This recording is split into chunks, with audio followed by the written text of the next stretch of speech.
Hi, everybody. Welcome to Piercing the Veil.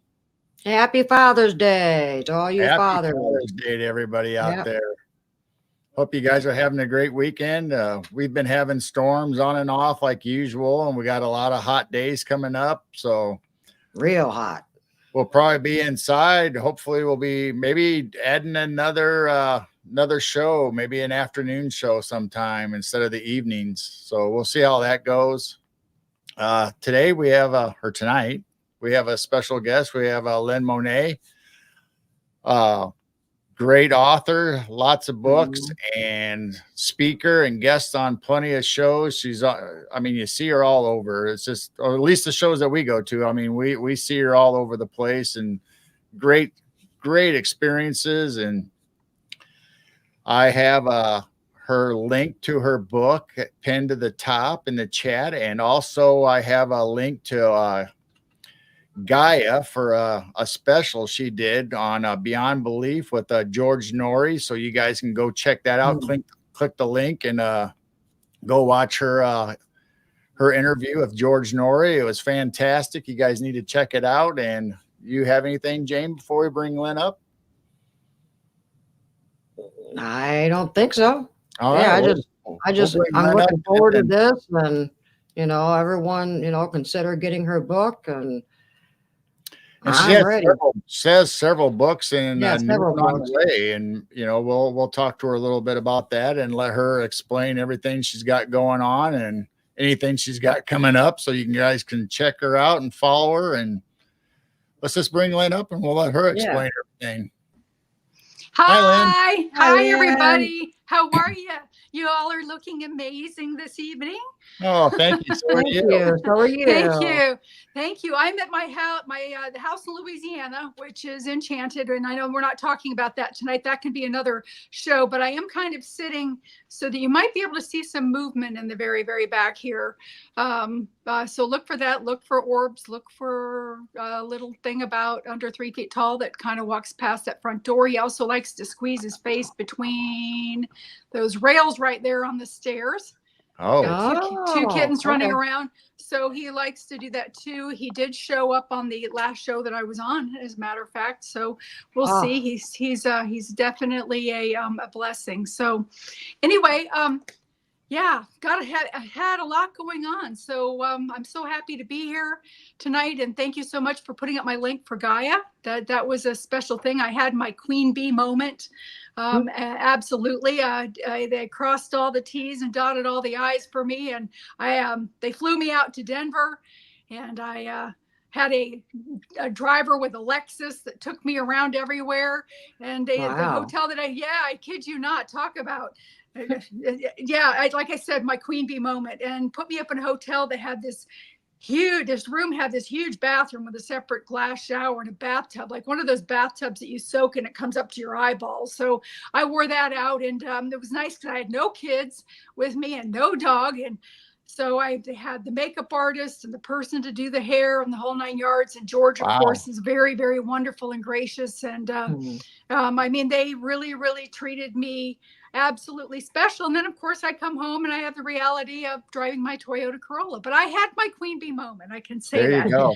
So it is out right now. And if you do go through the link, you can get the 7 days for free to watch anything on Gaia that you want.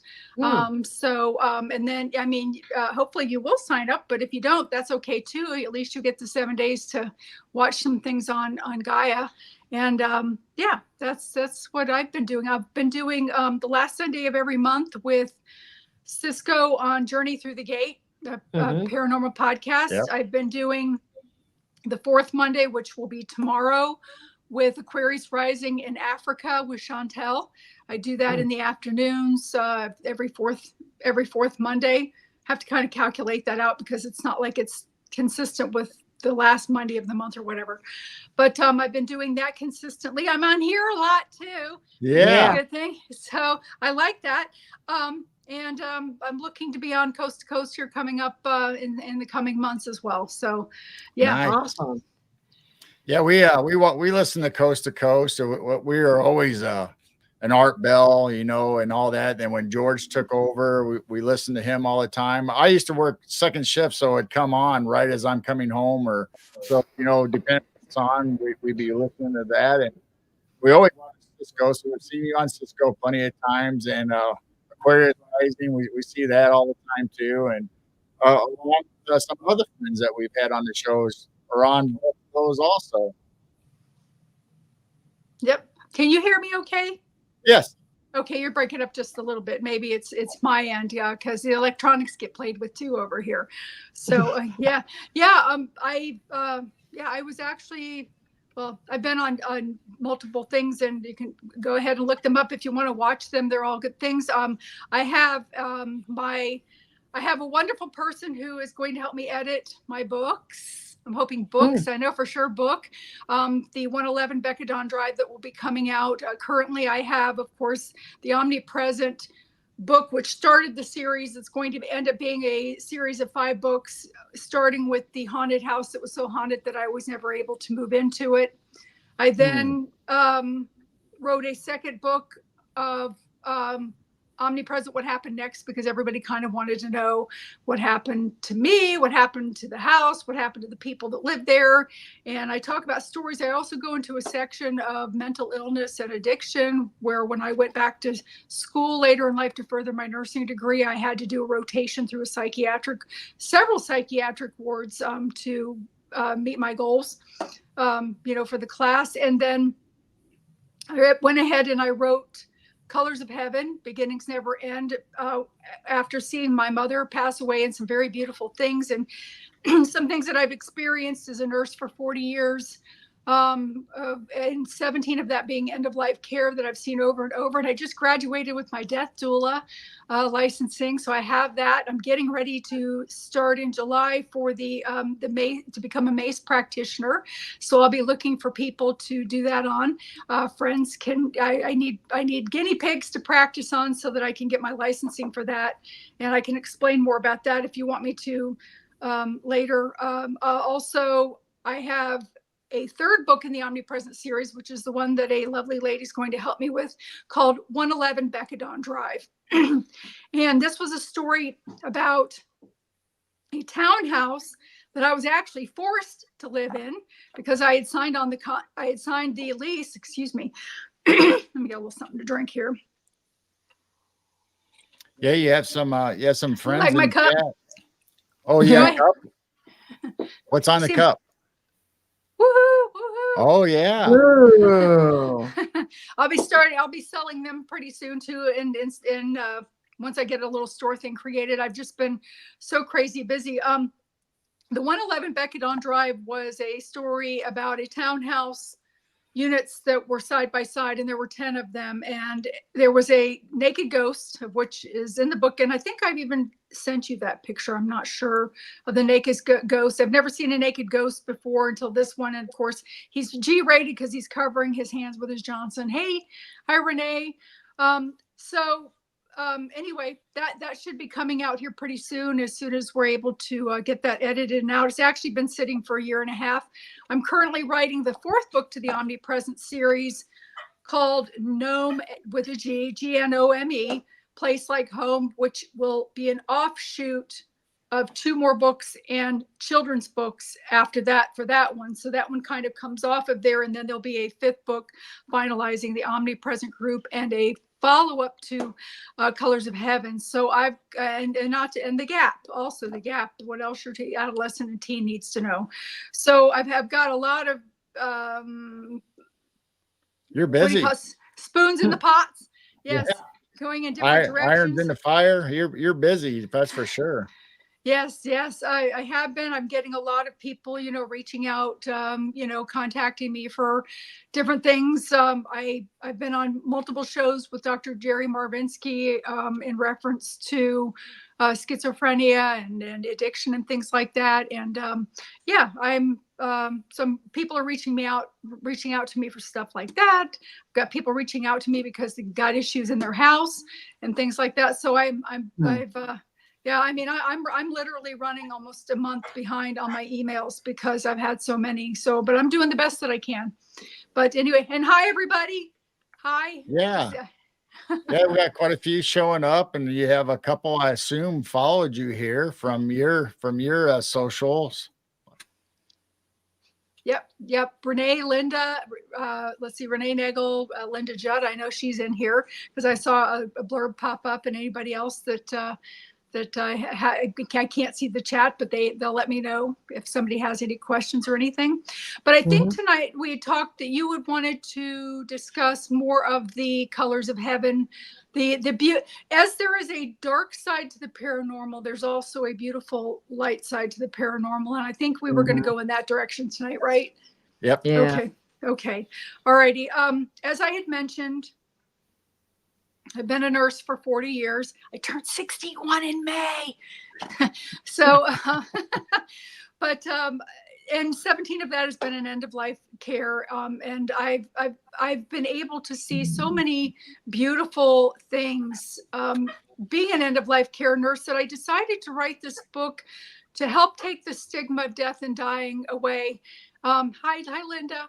And so, and because with death, there's such a finality for most people and the grieving process and all of that. And they miss out on so many beautiful things, actually, when somebody's in that transition state that they miss out on. And I have been able to be a part of. So I'm hoping that with the book, that it'll bring comfort and even some joy to people that have maybe lost someone, or maybe somebody that's just been diagnosed with a terminal illness or something, to help understand how to maneuver. And as with all of my books, there's always a self-help section in the back. And that particular book has a self-help section walking people through what to do about their end-of-life directives, how to do them for free without an attorney, all with simply needing it notarized in a certain way so that it's honored in the court of law. And that sort of thing. And everybody, a lot of times people are like, oh, I don't want to talk about that, or don't talk about that. But you know what? Usually when people are getting close to that time, they are ready to talk about it. Right. So it's important that the people that are getting left behind, that there's as much laid out the way that a person wants it to be done, to take the burden off of their family members. I know with myself, my sister recently passed away in June, of which that's going to be the follow-up book, because I did see her leave her body. And as I've mentioned before with people, that sometimes they stay in until the last minute, and other times they sometimes leave a couple of days early. She left about 35 minutes early. I saw her pop out and then just left her body there to finish. But anyway, I just lost my train of thought. Oh. I'm sorry. I'm doing that lately. It's a over 60 thing, I think. Yeah. Well, we could have been in a high school together, because I was 60. So if we would have been in the same area, we would have been in high school together. Yep. I'm 62. Jane's right there too. Yep. I'm 62. Oh, well, then we're all in the same generation. We can understand those senior moments of that intermittent passage of duh.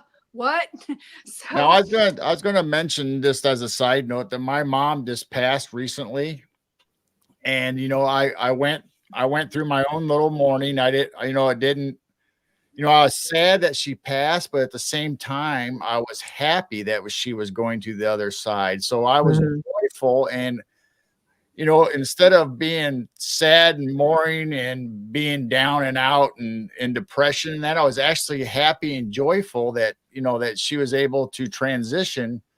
And that also brought all the happy memories of my mother, that we had special times as a kid growing up. I was the youngest, so it was just me and mom basically all day long, unless I was in school. And we got to do all this stuff because all my brothers and sisters were older than me and they were already out of the house.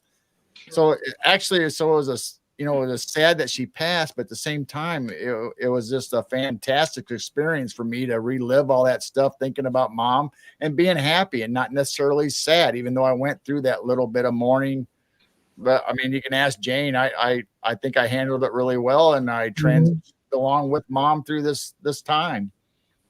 Wow. Thank you for sharing that. That is so beautiful. And, and I'm sorry for your loss, by the way, but I get what you're saying. It seemed like when my sister passed away, I was actually consoling the nurses. after she passed, because I'm like, no, really, it's okay. I know where she is. She's with my family. I saw her leave.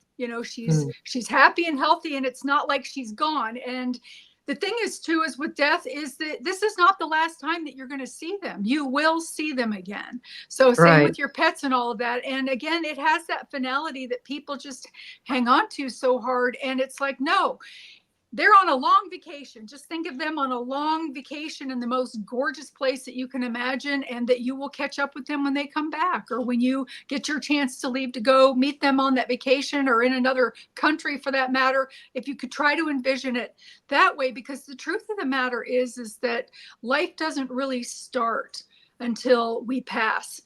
These lifetimes, these embodied lifetimes that we are in, are so difficult.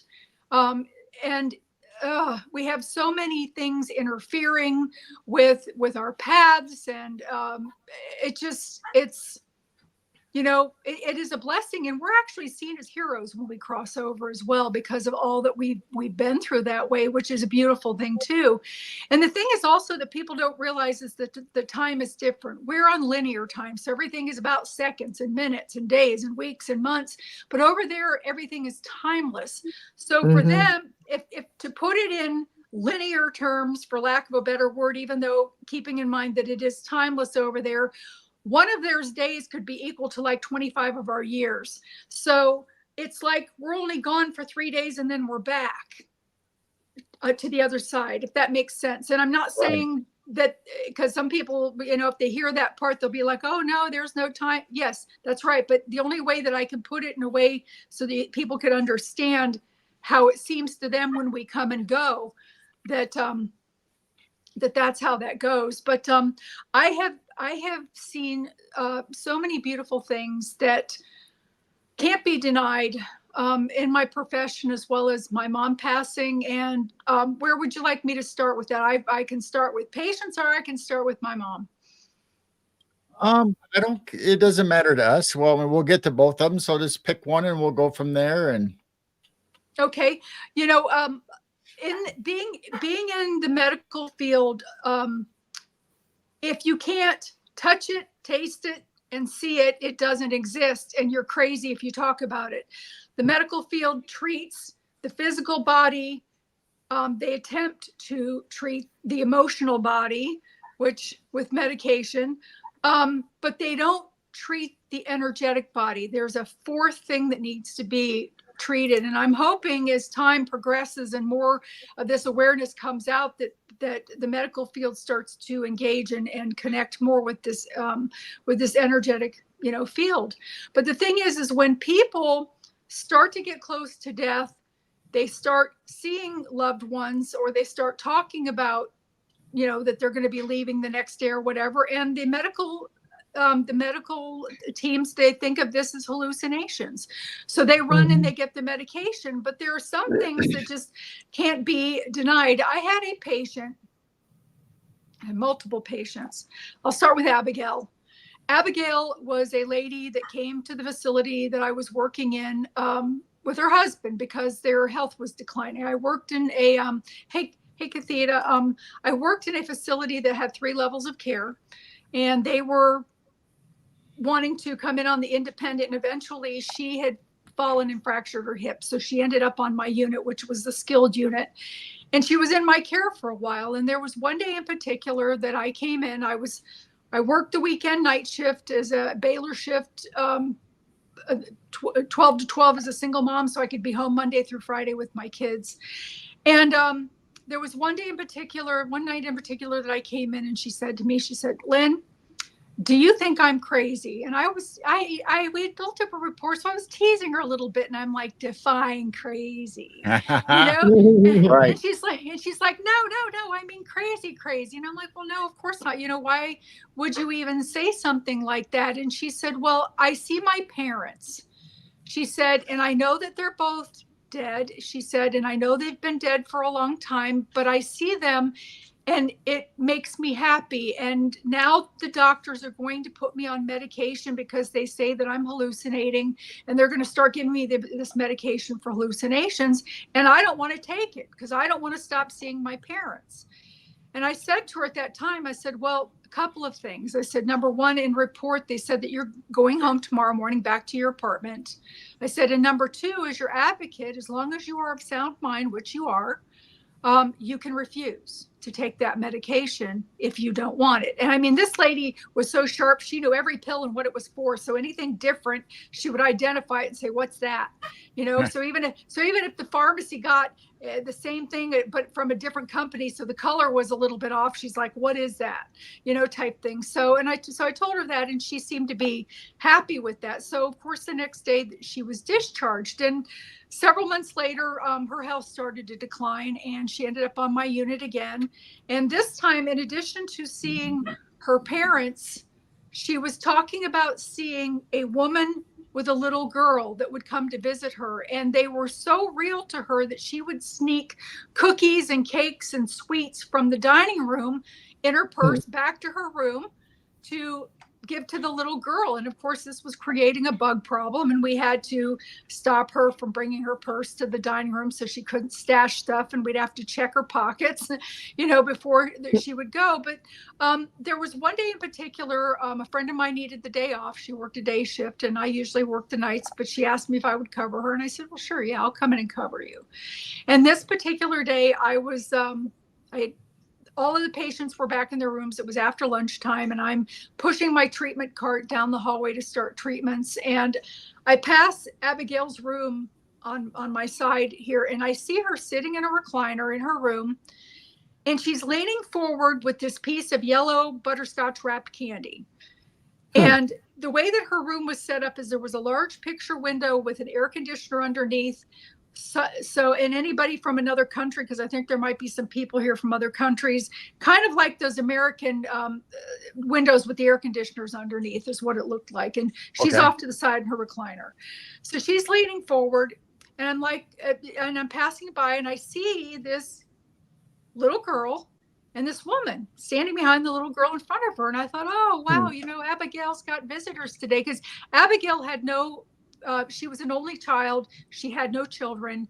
So she was it. She was the last, you know, her parents had passed. She had really nobody other than friends that would stop by and visit from time to time. And I thought to myself, I said, oh, wow, you know, Abigail's got, you know, visitors today. How nice. And I continued on about 5 steps, and then it hit me. And I'm like, well, wait a minute.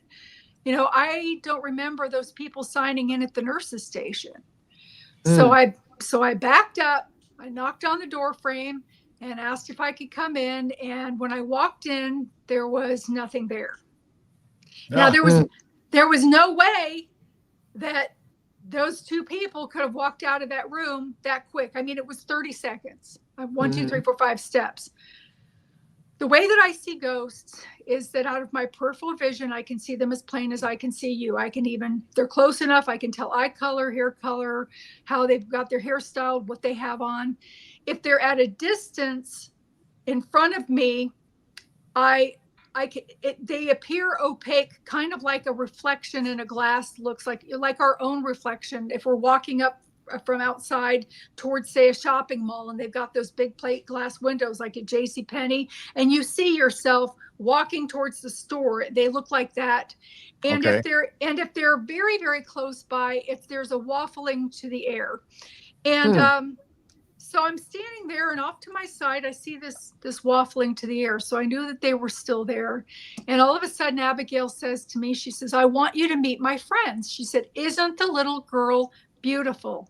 And I said, yes. And Abigail just about came out of her chair, and she said, can you see them? I said, yes. And she said, don't tell anybody. They'll think you're crazy and put you on medication. So here this woman, even though now she was heavily medicated for hallucinations, she was still seeing her parents and this woman with this little, beautiful little girl, little Mary Jane shoes and little pinafore dress on, black hair, bangs, very cute.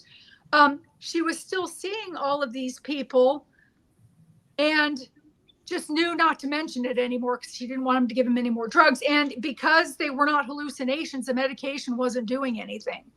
So with that, got to meet them. I said yes. And when she told me that, we kind of had a chuckle about it. And assured her, I said, listen, this is our secret. I said, you can trust me. I'm not saying a word. So I went, and about a month to 6 months, 6 weeks later, her health continued to decline. And I went into her room, and she was rallying at this point. She was in the state of transition where they're kind of in and out. Their toes are flaccid, and their eyes get a look to them where it's like the lights are on, but nobody's home. You can sense that the soul isn't in there, but then when the soul comes back, their eyes lighten up and their toes perk, and they'll start talking sometimes about things that they've seen over on the other side. Right. So I went into the room, and I'm stroking the inside of her arm, and I said, Abigail, it's Lynn. I'm here to check your blood pressure. And her eyes got bright, and she said, I'm so glad. She said, I get to see you one more time. She said, my parents are coming tomorrow, and I'm going home. Well, of course, I knew what that meant, because sometimes they talk about that. My mother did, and so I said to her, I kissed her cheek, and I said, you precious lady. I said, thank you so much, for allowing me to be part of your healthcare team. And she interrupted me, and she said, you're very much loved on the other side. She said, and you need to keep doing what you're doing. And it still makes me cry to this day, because I was just tearing up with that. And she said, when she told me that, it meant so much to me that way. And of course, after that, she didn't have a coherent moment again. After that, she was transitioning, and I could feel her. The next night I was off, I could feel at around 10:30. I made it home. I could feel her. And lo and behold, she did pass away around that time. The next day I found out. So, but it was, and I said to her too, before that, I said to her, so we will meet again. And she said, oh, we most certainly will meet again. So, it was just beautiful. And mentioning that too, about people talking about, sometimes they're aware that their time is coming close. They'll start asking a person to watch their cat, or if something happens to me, will you take my dog or my bird, or my kid for that matter. My mother, the day before she passed, she went around the facility that she was in saying goodbye to people. She even went so far as to tell one lady who had to put her dog down 3 days before, that my mother would stay with the dog and hold the dog for her until the lady could cross over to collect the dog. And lo and behold, my mother passed away around 1:30 the next day. So she knew that she was going home with that. And I was actually with her when she passed away. It was a very, very beautiful transition. How much time do we have tonight?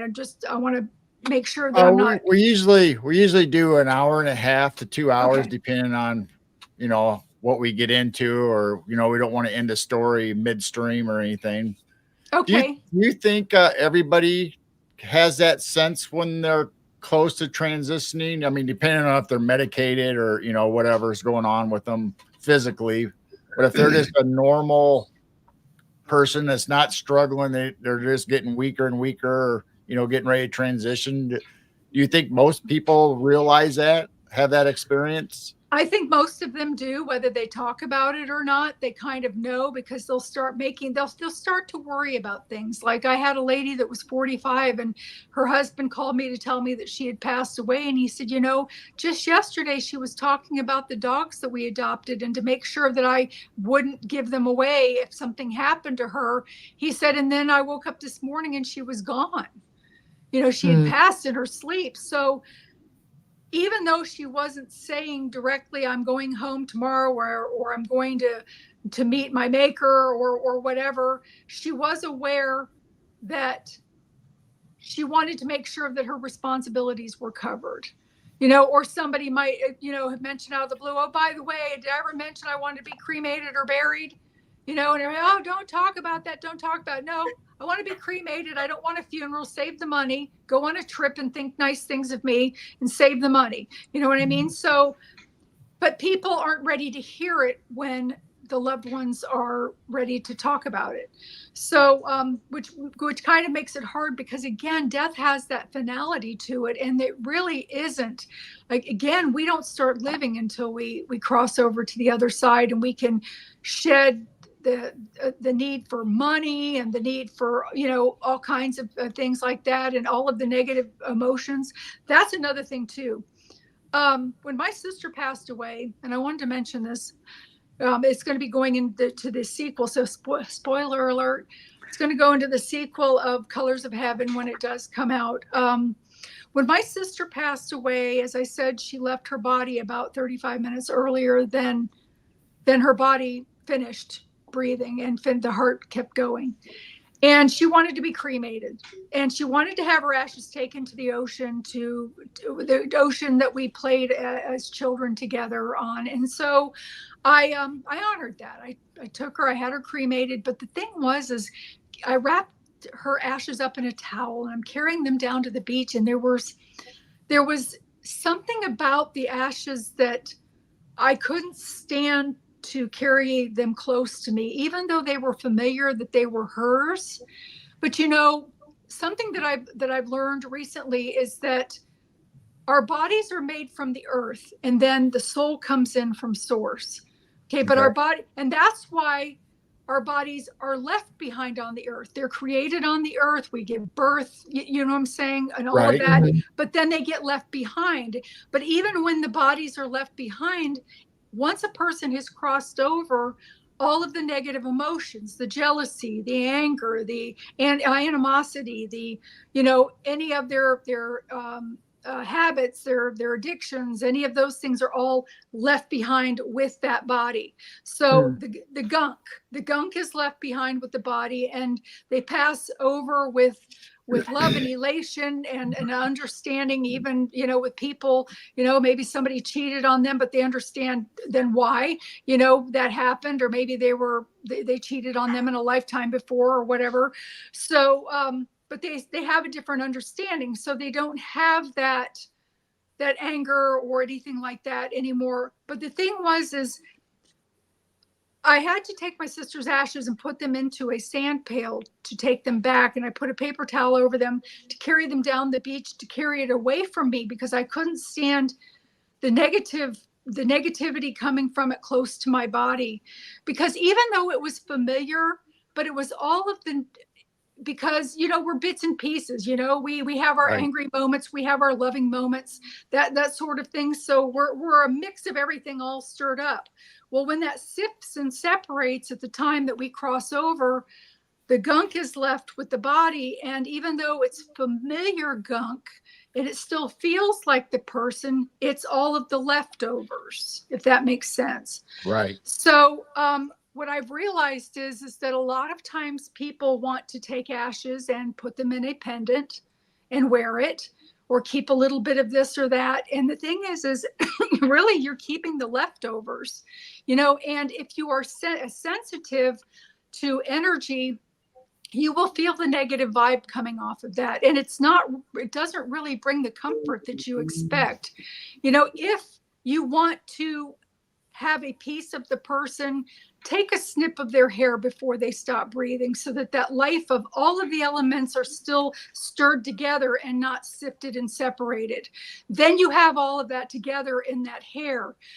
With the ashes, again, with the body, you may want to reconsider. And that's not the same with animals and pets, because dogs and things like that, they love unconditionally. So they don't leave behind all of that gunk, if you've had a dog that's been cremated or something. But in the humans, we have so many additional emotions that are negative, and positive, that, I personally, myself, I would not want to wear a deceased person's ashes on me, because of that, of it being being the leftovers, and you are still connecting with the positive parts as they come and go from the other side.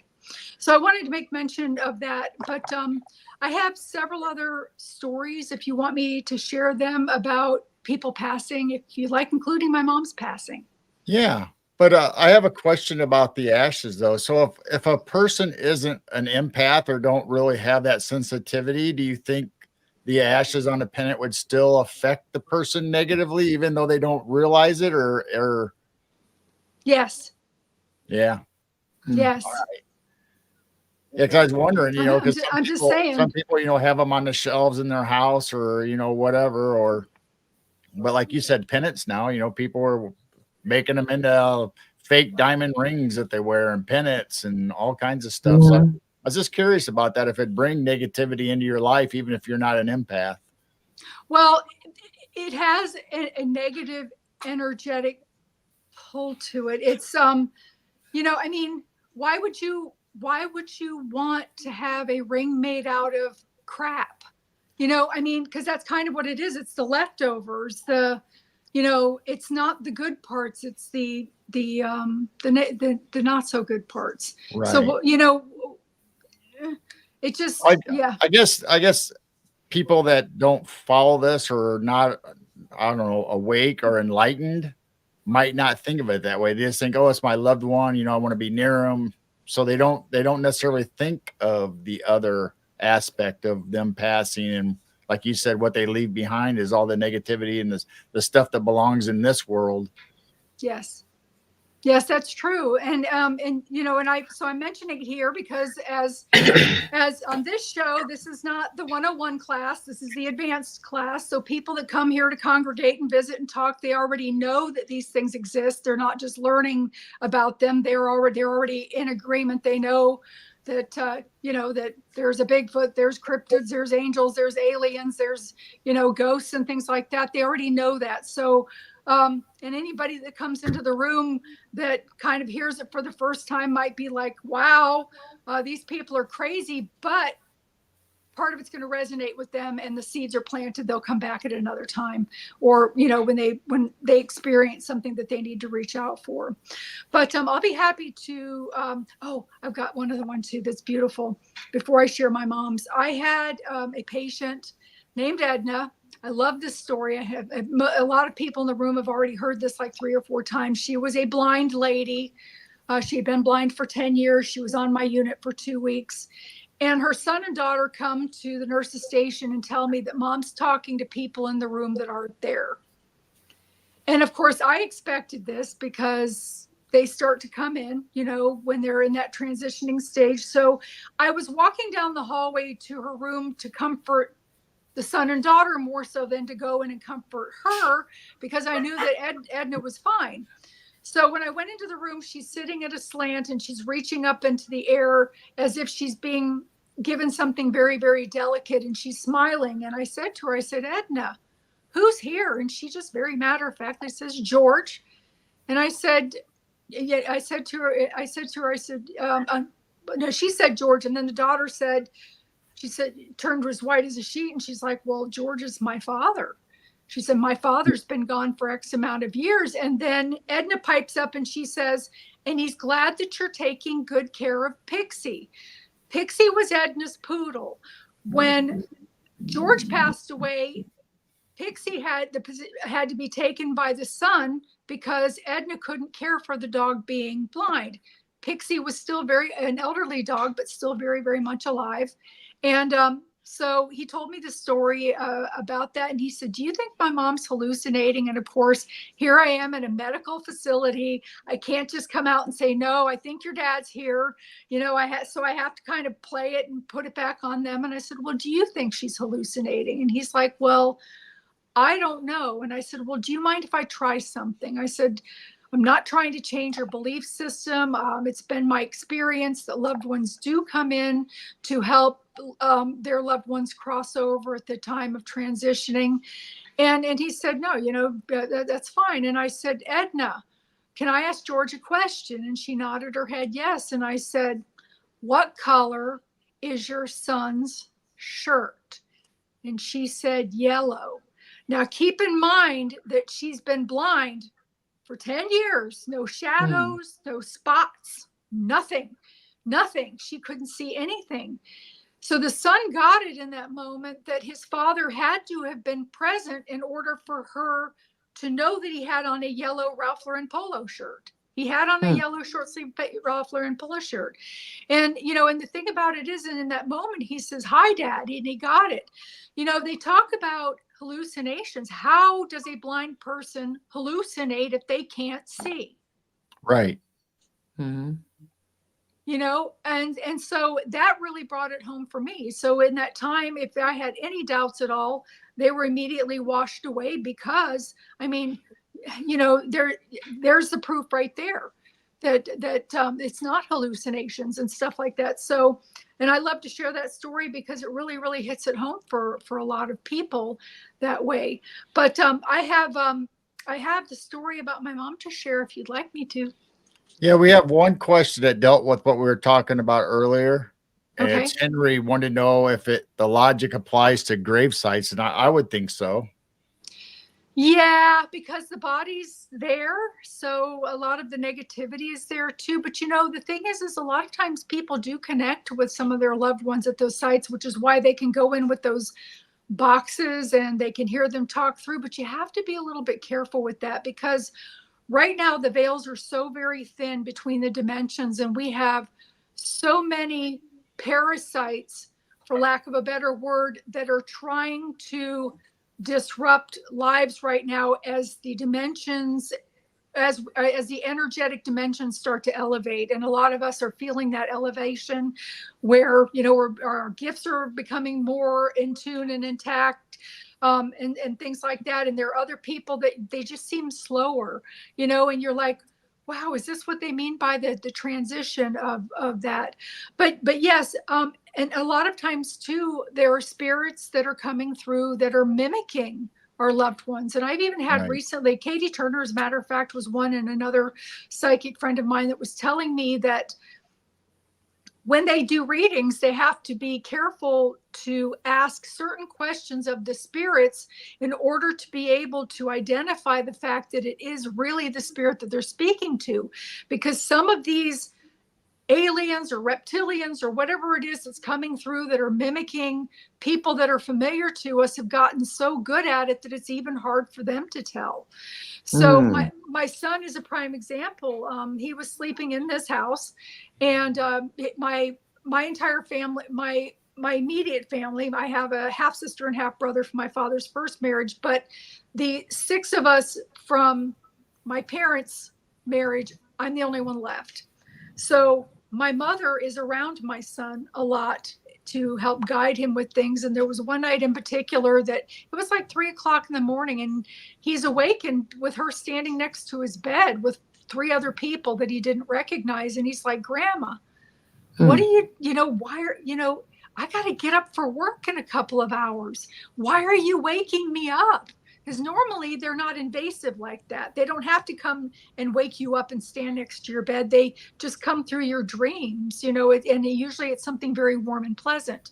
And he's like, go, you know, go away, come back another time, you know. And when she turned, she had this long reptilian tail. So he knew at that point that it wasn't really her, that it was something mimicking her. And the thing about it is that a lot of times these spirits will come through mimicking something that is familiar, or a child, for instance, because they want for the person who is seeing them to be comfortable with the fact that they're there, that they allow them to stay. I mean, nobody's going to be afraid of a child or someone that you know. And there's that element of needing to be invited. And I don't know what that is, but when a person allows the entity to stay, that's like an invitation. So people, you know, you have to be careful with that right now too, because they can come in any shape or form, and usually it will be something familiar, and they're not good things. So you know, especially around this time when you lose a loved one, then your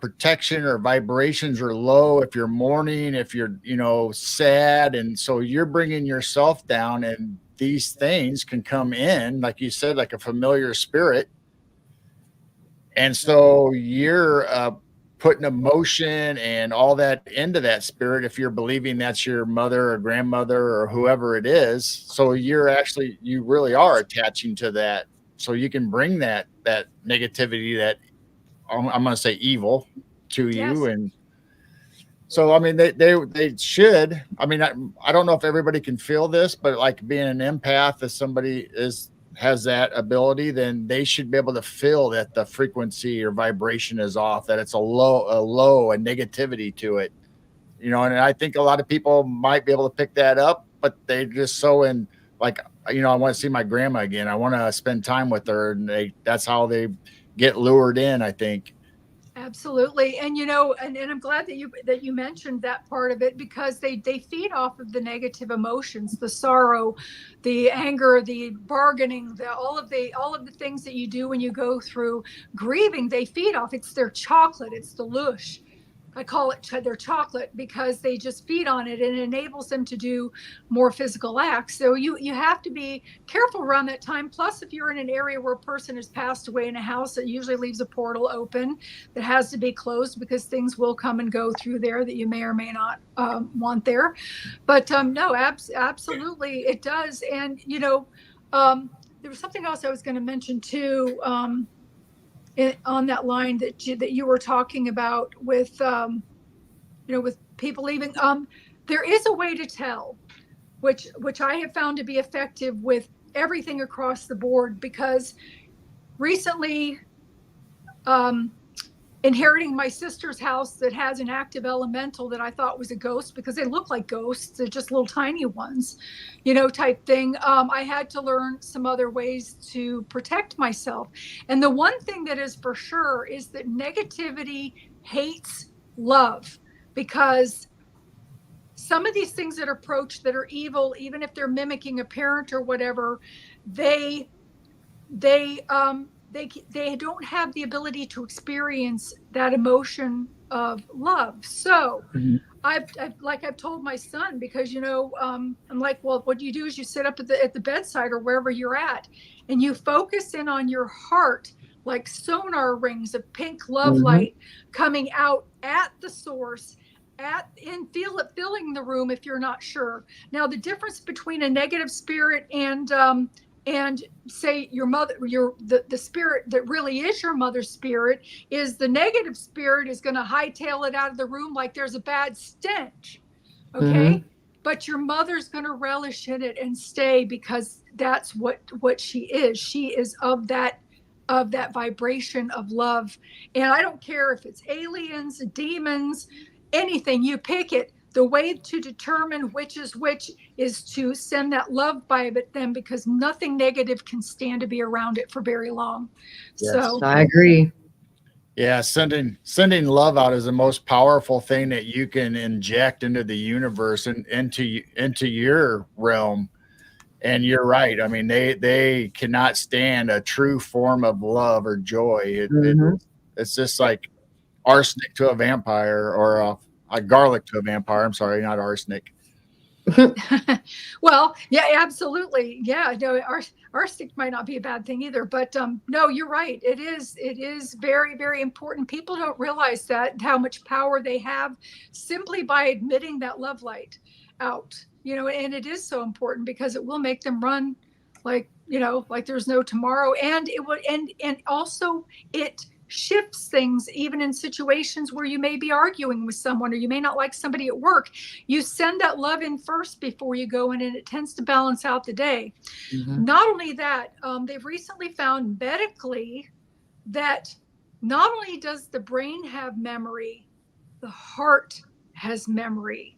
It is like a little mini brain. And for so long, people, they don't think of it. It's just an organ that pumps blood, and the brain's the one that does all of the work. That's why they say, get out of your head and get in your heart. Literally. There was a, for instance, not too long ago, and anybody can Google this, where an 11-year-old girl received a heart transplant from another 11-year-old little girl. But the 11-year-old little girl who donated the heart was murdered violently by someone, and they never knew who did it. They weren't able to identify her. However, the girl that received the heart was able, over a period of time, she started having night terrors, and she was able to identify the man that murdered the little girl that was the donor. Oh, wow. This is on Google. Google it. This is a true thing. I mean, and people are finding that even when they are, when there's an organ donor thing or something like that, because it holds part of that person's cells. All of a sudden they start craving food that they couldn't stand. All of a sudden it maybe the person loved eating, and they're like, why am I eating this? I've never liked it, but I have to have it. You know what I'm saying? So it does make those changes, but the heart is more powerful than the brain. And when you connect in with your heart and there's a way that you breathe, that you change your breathing. Boy, spoiler alerts. I'm giving a lot of those spoiler alerts coming up for other books, but there's a way that you breathe while you're focusing in on your heart, even to heal your own body. It can do that type thing where you breathe in through your nose, 1, 2, 3, 4, and then you breathe out. Right. Longer. It's you breathe in 1, 2, 3, 4, and you breathe out like 6, 7, 8, 9, 10. So it's smaller, and it's not, you can breathe in completely 1, 2, 3, 4, and then you breathe out. But when you're focusing on your heart and doing this, and you do it even for just 3 minutes, it resets something with your heart and your brain. And they're finding this to be true energetically. And you can then focus in with your heart and actually ask to say, I need help. I have this I need to have healed, or I need that I need to have healed. And then, if it's not physically too far gone, there's a good chance that you can help yourself. Your body has the ability to heal itself. So, your heart can be used for so many things. Instead of getting in fear, close your eyes in that moment and turn on your love light. Literally turn on your love light, and things will change for you. But I know that kind of gotten off to a beaten path, but there were things that needed to be said. I also tell people too, as far as protective things like that too, that I always wear my iron bracelet. I always mention that. I was told by a demonologist, Nathaniel Gillis, about that. And also, so many times I mention to people, to take their salt baths. Well, anybody that's an empath, we know about taking our salt baths, but sometimes people only have a shower. So I've recently learned that if you take like 5 or 6 grains of sea salt or pink Himalayan salt and sprinkle it in your shoe, just 5 grains. I mean, they're perfect little squares that are naturally made, not enough to make it gritty, just like 5 in your shoe. That is the same as cleansing your auric field as a bath, as close as you can get it. And also, and if you're wearing sandals, then put it in your pocket. If you don't have pockets, take a Band-Aid, one of those circle Band-Aids, and sprinkle a little bit and attach it to your skin, type thing somewhere. You can put it on your butt or something, you know what I'm saying? But have that on there, because the energetic release from the salt balances in our own natural energy, because a lot of like the serosanguinous fluid is a salt component of the blood also. So it kind of balances like a normal saline almost type thing does, that you put into the body that way. But it will help keep your auric field cleared. It is so important during this time that you don't have cracks in the windshield, as I call them. Cracks in the windshield are caused by grieving from a death or being sick, or even if you've had surgery. When they cut your skin, they cut your auric field. You have to make sure that those areas are sealed, because there are things that are bottom feeders that are out there that are looking for a free ride to attach on people, and they will do it if they have the opportunity. If you're bouncing down the road with this great big huge auric field, they just kind of rebound off of you. And if you're in clearing a house, they just rebound off of you. They can't attach because they have to get in to where your physical body is, and with that bubble around you, they can't do it. So that's another spoiler alert. But I wanted to share that because of how things are going right now. For all of us, there's some crazy stuff going on. It's just crazy. So anyway, I'll get back on track here. Do you feel like that's where people came up with throwing salt over your shoulder for good luck? I have no idea, but it makes sense. But it needs to be a particular kind of salt. Right. And also, when you've got it in your shoe or your Band-Aid or your pocket, it's up against you, and it's doing its work to, you know, to keep things clear and to keep you protected as well. And not only that, you can use it with your kids. You know what I'm saying? Yeah. You know, you know how they like to go through a box of Band-Aids, even though they don't have a boo-boo, you know, here's your fancy Band-Aid, put it on. You know what I'm saying? It will protect them, you know, from a lot of things as well. So I also imagine salt coming down our property, all four corners of salt coming down like a soft snowstorm and just always coming down and just protecting us. yes. Yeah. Well, you know, and definitely the imagery and the imagination, definitely, you know, everything counts. But right now things are just weird. They're just weird. We all feel it. We don't know what it is. There's going to be there's got to be a parting of the sea moment, or something's got to happen finally for things to get straight. There's just too much weirdness all at once, you know, that's going on. And we have to protect ourselves. We have all volunteered for whatever insane reason to be here at this time during this mess. So either we're light anchors, or we're light bearers, or we're the bridges between the light anchors and the light bearers, that as this transition happens, that we're going to be bringing people in, or bridging the gap for those that are left behind who want to, you know, that are on the fence, that then can cross into some of the new energetic changes that are happening. But yeah, so it is something good to get out there, especially right now, because we just don't know. I mean, we've got Russian subs lurking all around the edges of the United States right now as we speak. So yeah, I heard that. Yeah, on both sides of the coast. Yeah, they're over there and they're sitting. Yeah, well, you know, I'm not even going to go there because I don't want to have this show be pulled off of Facebook or off of I have no fear. FluffTube, for that matter. That's right. Everything is in divine order. So and whatever happens, happens. It's meant to happen. So I just try not to live in fear and go, oh no, what's about to happen? Whatever's going to happen is going to happen anyway. So why worry about it? That is so true. Just write it out. That is so true. And the fear porn that goes with it is so important, that when you're thinking that, because you're putting it back out there. So it's good to do exactly what you're doing. It's great. But anyway, did you want me to tell you about my mom's passing? Yes, please. Okay. As I had mentioned, my mom, she was one of those people that she wanted to stay in until the last minute. And she had gone around the facility telling people goodbye. I had mentioned about the lady and her dog. And it was her time. She was transitioning, and I was at her bedside. My brother was on the way from Florida, but wasn't able to get there soon enough. And I think that it was meant to be that way because of some of the beautiful things that I got to share in the room. And my mom was sitting slanted. Of course, they're always slanted because they can breathe easier that way. And she could no longer verbalize or open her eyes, but she would move her eyebrows up and down and try to form words with her mouth whenever somebody would come in the room and speak to her, and it was appropriate. They'd say, "Hi, Phyllis," and she would in response. Right. So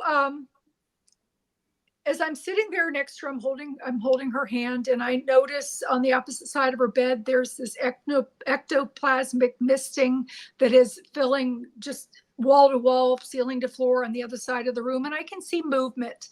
I can see a shoulder, stick out, or a pant leg stick out. And yes, people, they do show up in clothes. Other than that, Ghost for 111 Becadon Drive, that's the only naked one I've seen.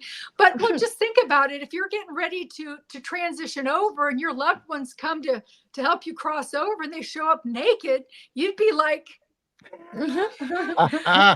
nobody wants to see mom naked. Okay, mom or dad naked, go get some clothes on. So they do show up in clothes. And as I'm sitting there, the up near my mother's head, it started to efface, and in walks my grandmother, my mother's mother, who we used to call Grandma Girl. And she comes over to the side of my mother's bed, and she starts stroking the inside of my mother's forearm, and she leans forward and says something in my mother's ear. My mother, in response, does the eyebrow and mouthing thing. And the thing about the transitioning period is not only their filters efface, so they're able to hear the telepathy, communication of the spirit world, as well as the physically embodied speech of words on our side. They can hear both, which is an interesting thing because a lot of times when people are in that transition, if people could step out of the grieving for a minute, they could also, through that person, talk to people on the other side themselves. So because they can get their answers through the person that's transitioning because they can hear them. But this happened 3 different times. My grandmother leaned forward, my mom again, she responded, and all of a sudden you see this frantic wave behind my grandmother's head. And the thing about my grandmother, she showed up, she had her little 1980s curly perm and her leisure suit that she had made for herself, and she even presented in glasses. I'm like, really? I was kind of surprised because that's the way that I remember her. You will see them the way that you remember them last, healthy, not if somebody has become emancipated because of cancer or something and they sickly. You're going to remember them at their healthy stage, the last that you saw them. So to me, I thought that was interesting that she presented that way. And then I see this frantic wave, which was my beautiful sister Robin, who was murdered by a jealous boyfriend when she was 20, a Baptist minister's son, go figure, and got off scot-free. Because of the Baptist minister, but we won't go there. That's a whole nother show. And her perfume just filled the room. She wore an unusual perfume back in the 80s called Latisse. And you could smell her perfume. And she came around the misting and actually came over and embraced me. And I could feel her hair falling over my face. I could smell her. I could feel her essence. And when she went back to go around, the whole room had effaced. So I'm actually looking into the other side. There were hundreds of people there. There were people that I recognized from this lifetime, cousins and uncles and grandparents that had crossed over ahead. There were people there that I didn't recognize, but of course my mother, when she crossed over, she recognized all of them. And I'm watching this, I'm watching these people, and I mean, there are colors on the other side that we would need 10 color wheels to even come close. I mean, my new favorite colors over there, but I don't know how to describe it because there's no words to describe it. And there was this beautiful tablecloth on this table thing under this beautiful tree. And the light seems to emit from within the atmosphere itself. There's not like a sunshine or a light source, and it's perfect. It's not glarish or anything. And of course, the table didn't have anything on it. It was just this white tablecloth. And I said to my mom, Mom, I said, I kissed her cheek. I said, Grandma and Robin are here and they're here to take you home. It's time to go.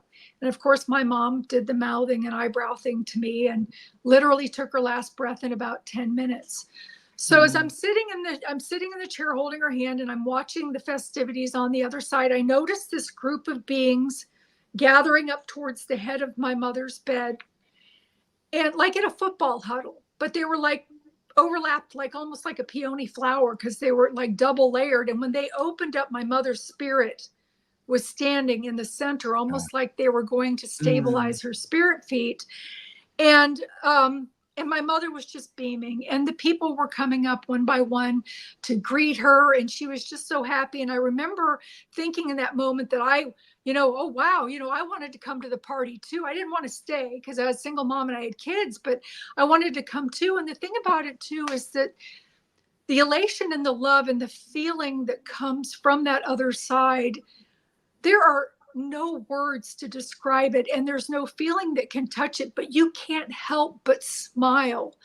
So I'm sitting there and I'm grinning from ear to ear, and I'm watching these people come up and approach my mother and to see her, and a couple of them standed away from her to make sure that I saw them as well. I was surprised my in-laws were even there, wanted me to know that they were there.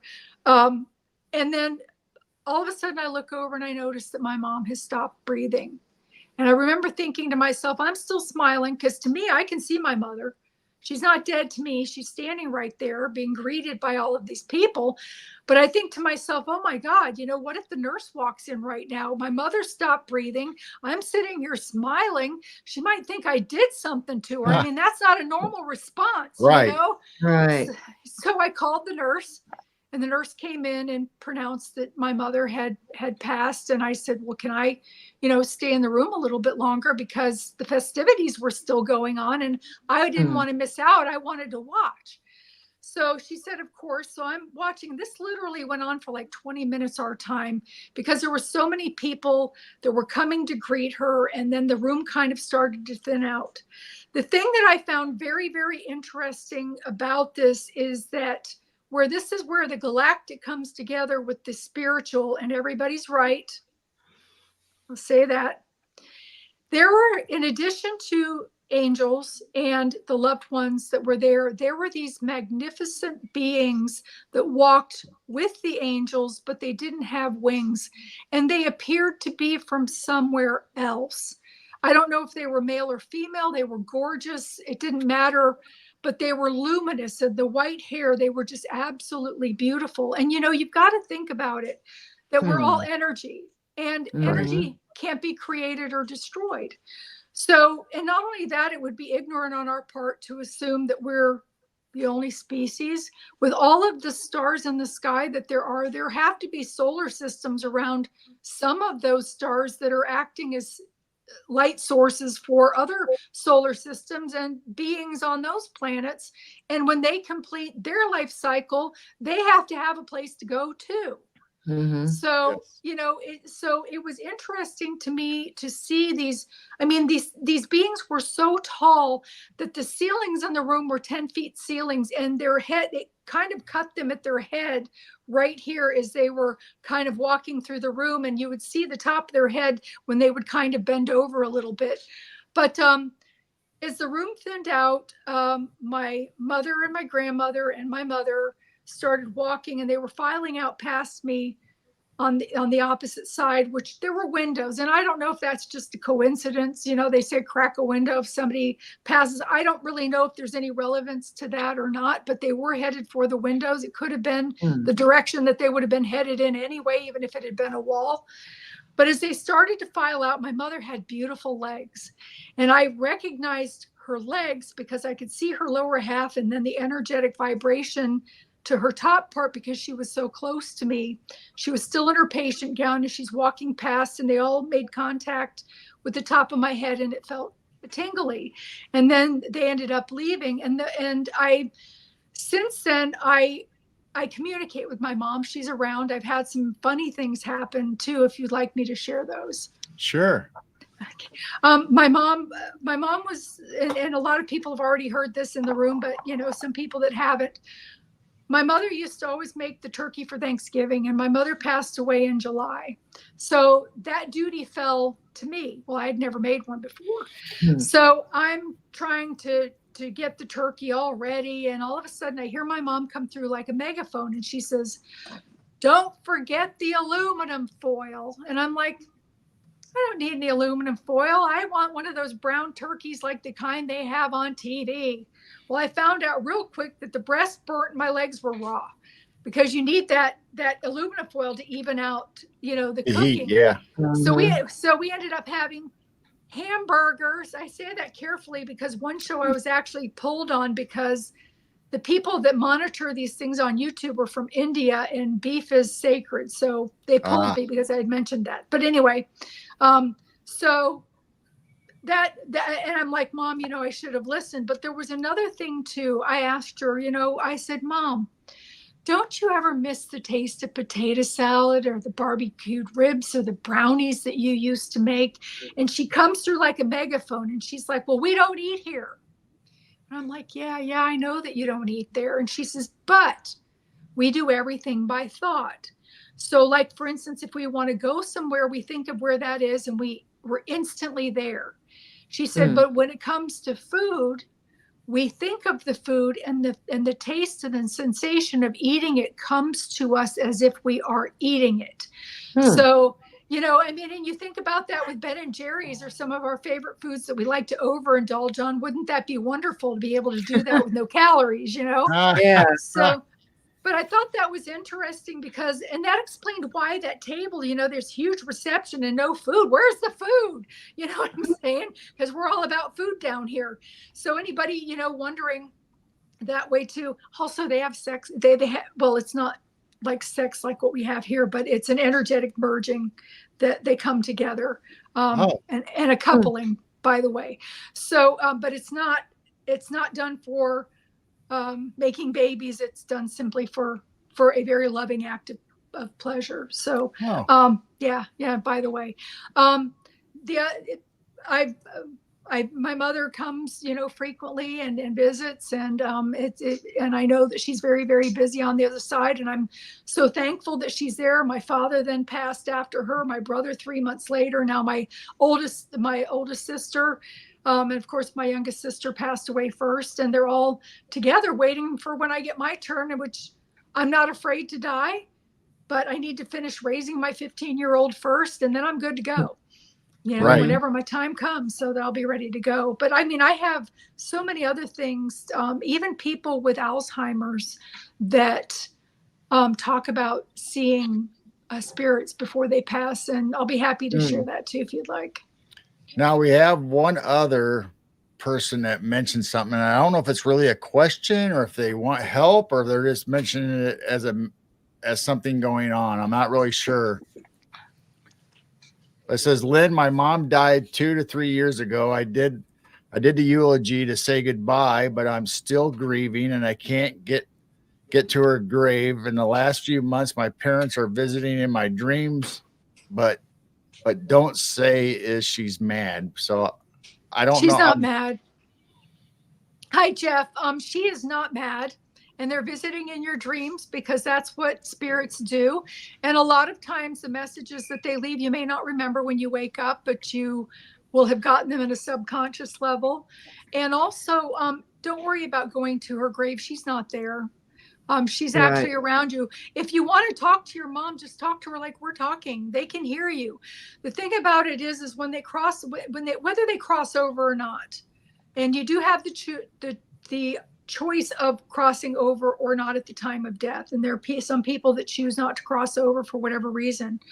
You still have all of your senses. You have your ability to feel. They can feel you. You have your ability, to taste. My mother identified that. You can smell things. And people argue that point, but I want to make clear it's not smell like an olfactory nerve like what we have. It's more of a memory recall type of thing that they do. And that's why ghosts are the ones that are still earthbound. The reason, a lot of them, that stay earthbound sometimes do because they have an addiction or something. Not all of them with addiction stay here, but a lot of them do. And then you'll notice, people like me, I'll walk past and people will be out on their cigarette break, or they'll be in a bar in a pub having drinks, and I'll see all of these dead people standing around them just simply to get a whiff of the alcohol or the cigarette smoke because of their addiction with that. So, but again, it's not, people are like, oh, well, they can't smell. Yes, it's not like that. It is a memory recall for them. And a lot of times too, you'll even see some spirits that Cisco has mentioned with the jumpers in her book, where when she was a bartender for a while, where all of a sudden she would see one come in and enter into the back to experience it. And the guy that was sitting at the thing, his demeanor changed. He started speaking with an accent and started ordering a drink that he normally didn't drink. So they can do that too, as well. So that's why you need to have salt in your shoe. So just to make sure that they can't do that.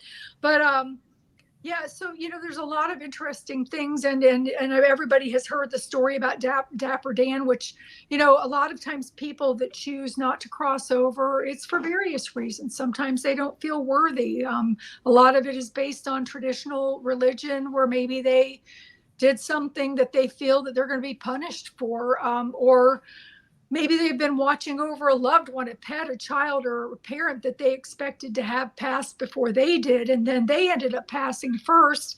So they linger to watch over. And then when the person that they were watching over passes, the caretaker gets stuck here.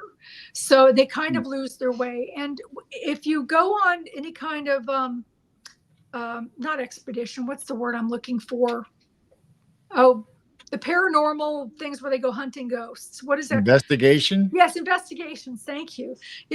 When you, yes, investigations. If you go on investigations or that sort of thing, usually the souls that are here are ghosts that are actually have chosen to stay here. They're not the spirits that have come over that have crossed. So and they'll talk to you. People have mentioned about how like they've gone into pubs and the mafia will be there with their mistresses and they're oh, I can cross you over, and they're like, no, I'm good. I'm good. I'm going to stay where I'm at, because they they don't want to cross over and have to face their loved ones on the other side. And the thing that they don't realize is that when they leave their body behind and all of that gunk stays behind, for lack of a better word, they're not looking at things the same on the other side. They understand that, like, for instance, maybe they were mafia the last time, cheating on that person, and it's karmically being paid back. Or they can foresee, how it was arranged ahead of time that some of this happened for karmic reasons as well. But they all keep their senses either way. So the difference is that a person that has not crossed over, they still keep their addiction, their mental illness, and the cause of death usually shows that as well. Whereas when they cross over, all of that stuff is shed and left behind as well. Oh, yeah. So, yeah. Nice. Yep. Wow. Yeah, I mean, everybody has their own path and what they have to do here on Earth, whatever their task is, whatever their lesson is going to be that they have to learn. So, I mean, I guess everybody picks up habits or stuff that they do to help them cope with this crazy world we have to live in and all this stress and stuff we have to do. I mean, everybody has their little idiosyncrasies that they have to deal with, whether we've chose this and, like you said, we came back this way, then the next time we're going to be in the other role and be on, the shoe's going to be on the other foot. Yeah, and it can be, the thing is too, is a lot of us right now, especially people in this room, we are incarnates and not reincarnates. The difference being is that reincarnates come back because they still have lessons to learn and things to complete. Incarnates volunteer to come in. We volunteer, you're placed in a group, you're chosen. Out of that group, you volunteer again, and then you're chosen again. So it's like a multi-step process. But we come in to help guide and teach. And that's why it seems like those of us that are incarnates, our life is just a little bit harder than everybody else's, because there's so much negativity trying to throw us off our track of what we need to be doing, because they want to derail us.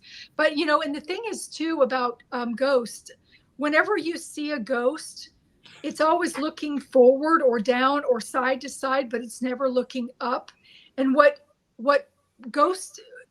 I tell ghosts when I'm crossing them over is to look up, because that cord that's connected to them reactivates, and it immediately, within seconds, you'll just see the spirit just disappear once they look up and they've reconnected with that cord that helps them, to go over. And a lot of times too, I explain to them too, as long as you cross over, things aren't going to be the way that you expect. Your loved one that you're worried about seeing may not even be there anymore. They may have reincarnated into another lifetime, or maybe only a part of them is there, because sometimes we split off from our collective consciousness and will have lives simultaneously, depending what the goals are that we need to do, that will also bleed through the veils into other lifetimes. Wow. So nice. It's detailed. But would you like to hear the story about the Alzheimer's patient seeing? Yeah. Yeah. Okay. Yeah. Absolutely. I had a lady. She was a patient. I call her Shirley in my book, and because I worked at the facility that I was at for 10 years, and this was as of 7 years of that point. I remember Shirley when she was up walking around, talking and visiting, and she would sometimes have that vocabulary salad, but it had gotten to the point that for the last 3 years, she didn't speak one word, not anything. She stayed quiet. She didn't answer questions, nothing. And she actually wasn't really walking anymore. So she would sit in her wheelchair and she would tool around with her feet in the wheelchair.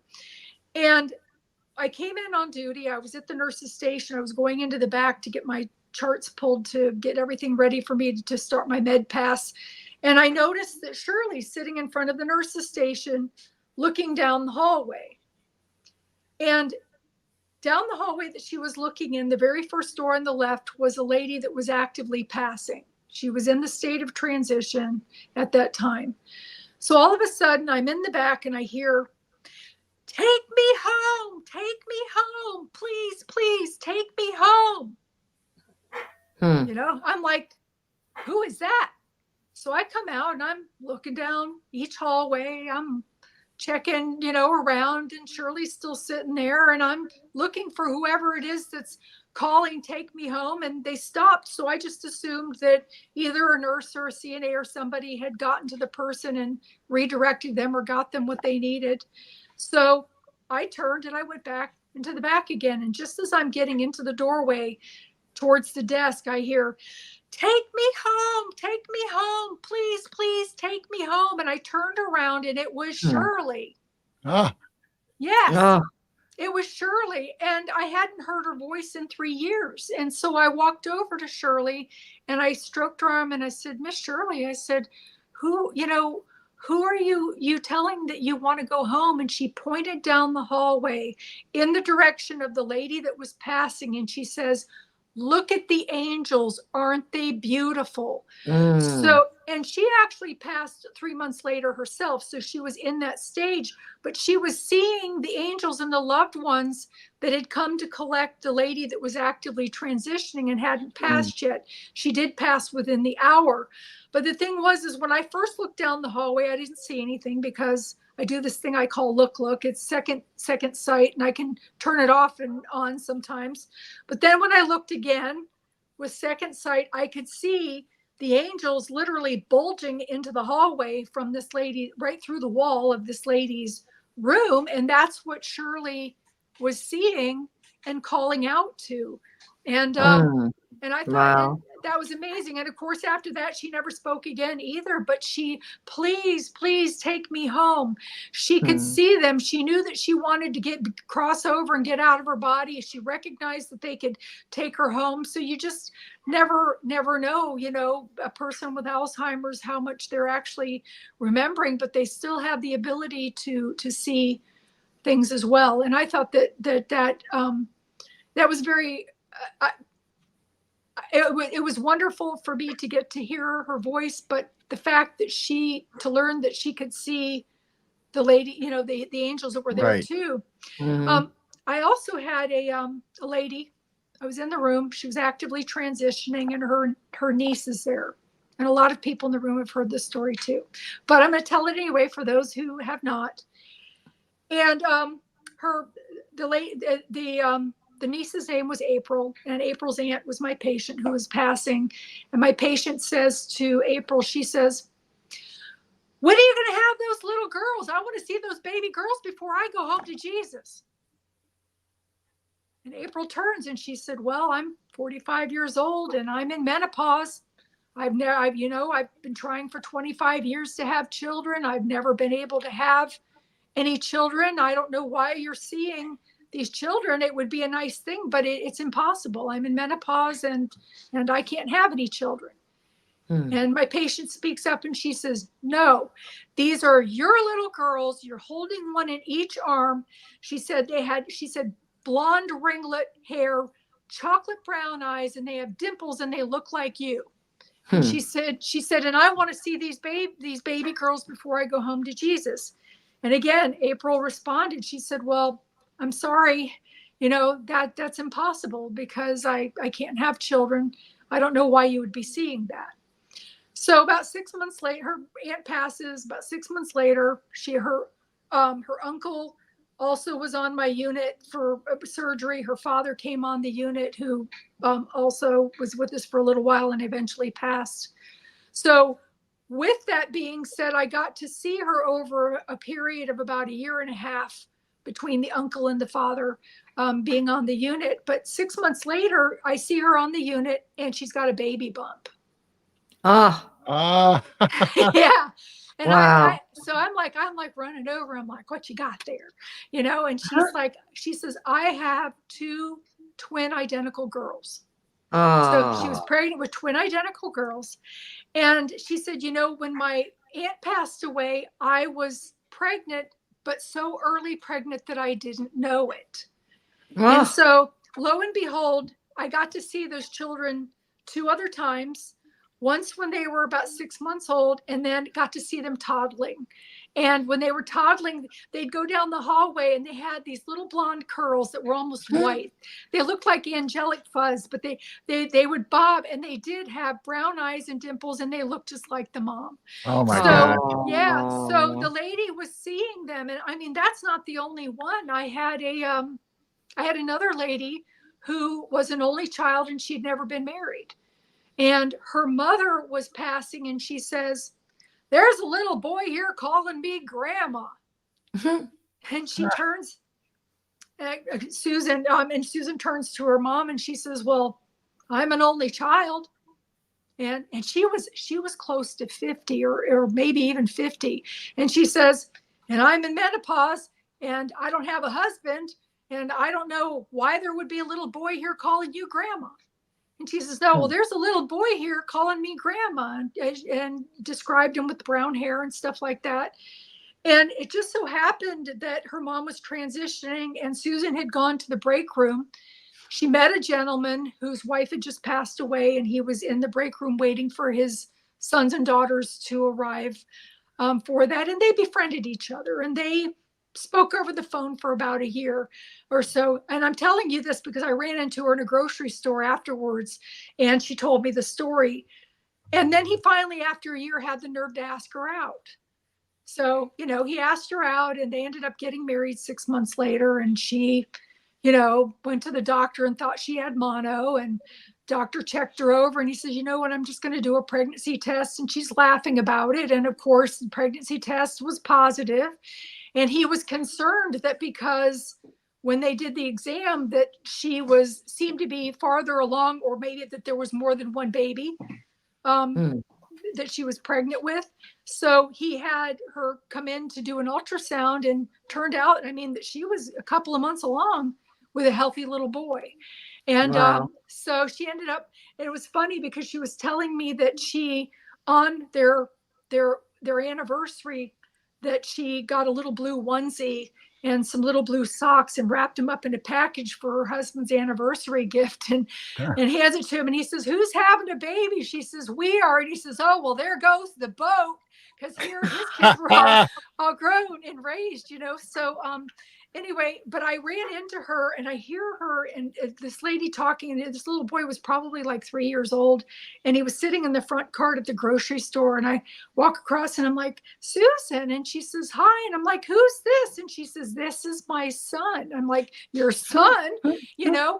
By the time she had him, she was in her 50s, and he was healthy, he was fine, beautiful little boy with brown hair. So our loved ones during this transitionary period do see children that aren't born. They talk about things that they see on the other side, and they come back and forth. And these are miraculous, very beautiful gifts that they have, little gems to leave with their loved ones, coming back and forth that way. And there are so many other stories. They're in my book, Colors of Heaven, Beginnings Never End, if anybody wants to read that. And like I said, there is going to be a sequel to it coming up, which has to do with my sister's death, which goes into, some realms that I've been exposed to recently that I didn't know anything about, because my forte was paranormal, and now I'm all about Fae and elementals too. So I have a question for you. Yes. When you see these people transitioning, and the loved ones, and the people coming to greet them, can you feel the love and the light and energy also? Yes. Because you talk about the lady, wanting to go to heaven, take you with. I can't imagine how much love and purity and the feeling you would have come all over you in that whole area. So I was just curious if you were able to experience that as well as they are. I am. However, I have to engage with it. And like when I first looked down the hallway, I didn't see anything. But then with that second viewing, with second sight, I engaged with it. And yes, I could feel it as well. And it's not describable in human words. There's just no way, but it's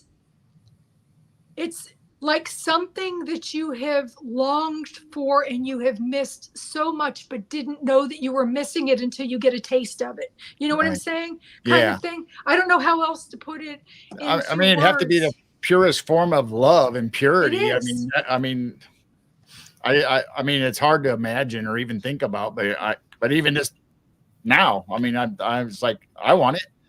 I mean, who Yes. wouldn't experience that? Exactly.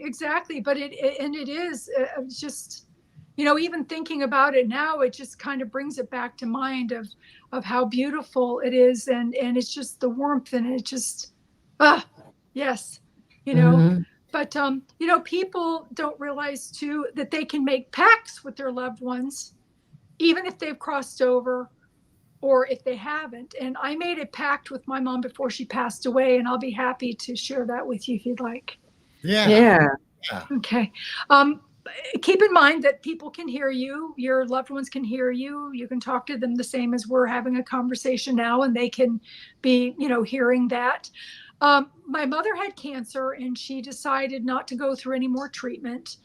And she had a year before, from the time that she stopped treatment till the time that she actually passed. So we were checking off her bucket list. In my case, I'd change the B with an F and make it that kind of a list, because, you know, my bucket list just isn't going to happen.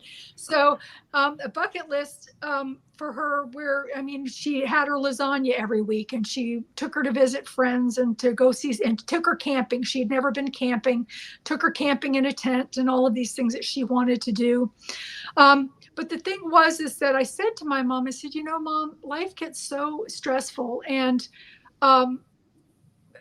I really need something more physical for you to leave for me, so that I know that you're there, so that I'm not questioning myself. You know, was she really here or not? My mother had long hair like mine, but hers was wavy, and it was pearlescent white. And I asked her, I said, would you please leave me one of your hairs? And lo and behold, she passed away. And I was drawing a tub that day. We were getting ready for the funeral. And on top of, I put bubbles in it. On top of the bubbles, laying lengthwise, was one of my mother's white hairs. Oh. Now to this day, she's been gone for 7, going on 8 years. I've moved multiple times. I don't have the same car. This past Thanksgiving, I found one of her long hairs laying across the chair at the dining room table at Thanksgiving. So she picked her seat, and we left that seat open for her. But the thing is even more profound than that. I had, and I still am finding her hairs all over the place. My sister leaves feathers, and she shows up as dragonflies. So you can pick something symbolic and ask them to leave that for you. And so even like if it's a ladybug and you're flipping through a magazine and you see a ladybug, know that they're with you at that time. And you can even ask them after they have passed. But the thing is that I had gone back to school, as I had mentioned, to further my degree as a nurse later in life. And I had gone to the school bookstore, and I had picked out a 3-ring binder out of thousands of them in like 50 different colors. I picked one out. I got the loose leaf papers that were supposed to go inside of it for my class, bought it, put it in my car, went straight from the bookstore to my classroom, sat down at my desk, and I opened up my, and just to back up a little bit, this was during my psych class, and I had a test that day, and I did not feel prepared for it. And it's one of those, you only could have 2 tests in this class, and it was do or die. You know, if you fail it, you're out.